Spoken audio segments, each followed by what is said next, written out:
Hey there, I'm DPadGamer, and this is my house. Welcome. Leave your shoes by the door. Don't want to track any dirt onto my rug. Anyways, let's look at all the Easter eggs that Animal Crossing has to offer. Here's something useful that you might already know about. There's plenty of rocks spread across the town. Once per day, you can find a rock and smack it with your shovel for some bells. After enough abuse, you'll hear a familiar sound effect from the Mario games. If you're curious, the rock will produce a maximum of 13,300 bells, at least in this game.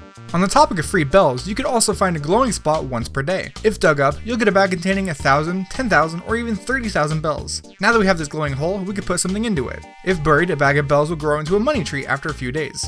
It blooms once, producing a maximum of 90,000 bells.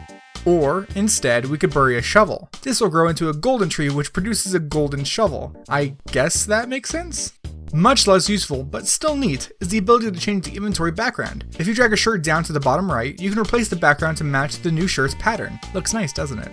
Next, let's look at some stuff. Animal Crossing is full of stuff, and there's quite a lot of Nintendo stuff, so let's start with that. We have the Big Bro and Little Bro shirts. Of course, they're referencing Mario and Luigi in that order. We also have the Toad print, which is referencing Toad from the same games. Strangely enough, there's two shirts referencing The Legend of Zelda Majora's Mask, Anju's shirt and Cafe's shirt, named after the couple from the aforementioned game.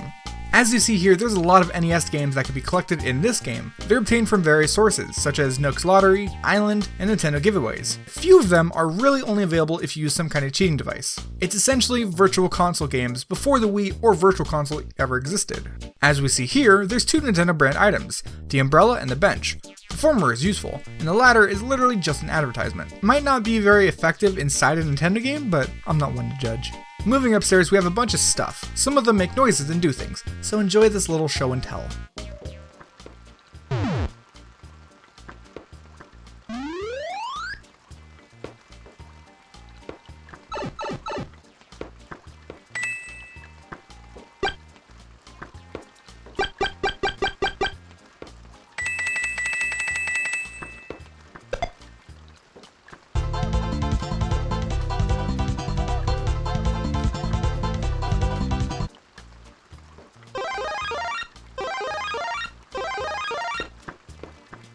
Moving downstairs, we have two Nintendo statues, Mario and Luigi. Both can be attained by telling Nook certain passwords that were provided by Nintendo Power. We can see here that the medals have Mario's face on it. It makes sense, seeing as how between the two Mario Bros, Mario is obviously the winner. And before we leave this basement murder dungeon, here's a neat detail. If you place multiple beds next to each other, you can roll across them freely. Isn't that fun? And before we move away from house-related things, I can't not mention feng shui. It's an old Chinese practice where the arrangement of furniture and other household items affects the flow of positive energy. Moving on, it's possible that you have Alfonso, the lazy alligator, as a neighbor. His catchphrase, "It's me," another nod to Mario. While Louie the gorilla might be a reference to Donkey Kong, his name and shirt point to Luigi instead. We also have Wart Jr., the frog, which might be a reference to the boss Wart from Super Mario Bros. 2. His Japanese version's name, Sam, is a reference to Microsoft Sam, whose voice resembles those of cranky villagers. In the houses of certain villagers, if you walk over to the dresser and open it, you'll get this message. You found 100 rupees, but you can't use them here. This is a reference to the Legend of Zelda games, where the abundance of rupees is slowly causing the economic downfall of Hyrule. It's tragic, really. While speaking to Captain Crunch the Ferryman, he'll occasionally ask if you ever spent a night in a Hyrulean prison. This is of course a reference to how Link at the end of his adventures is always thrown into jail for theft, breaking and entering, and being a menace to society. When you fish up a loach, your character will say, "I wonder if it's Hylian." This is a good question, seeing as how the constant polluting of Hyrule's water supply by evil plant life has been forcing the migration of Hylian fish. When Gracie, the long-neck horse, is wearing an official Gracie-designed shirt, she'll say it's part of last year's Hyrulean line. Isn't that neat? Once a week, Gulliver the seagull will wash up on the beach. After being woken up, he'll share stories of his adventures.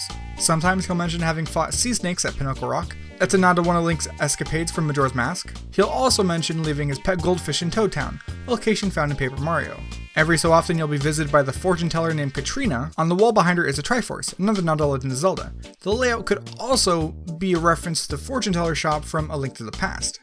In most games, if you reset or turn off the console without saving, no big deal. In Animal Crossing, this is a super serious topic, don't you dare reset the console. If you do, you'll be given a stern talking to by Mr. Resetti himself. Meeting him once or twice is reasonable, but it turns out that Nintendo was prepared to deal with repeat offenders. There's unique dialogue for as many as 8 resets, It's pretty funny, but it goes on for way too long for this video. If you'd like to watch the whole thing, then feel free to check out the bonus video uploaded alongside this one. Thanks for watching, and of course, special thanks to my patrons who help make these videos possible. If you'd like to support the channel as well by becoming a patron, follow the link on screen for more information on that. If you're in the mood for more Easter eggs, then there's some videos you might like here. Otherwise, that's it for this one. I'll see you next time.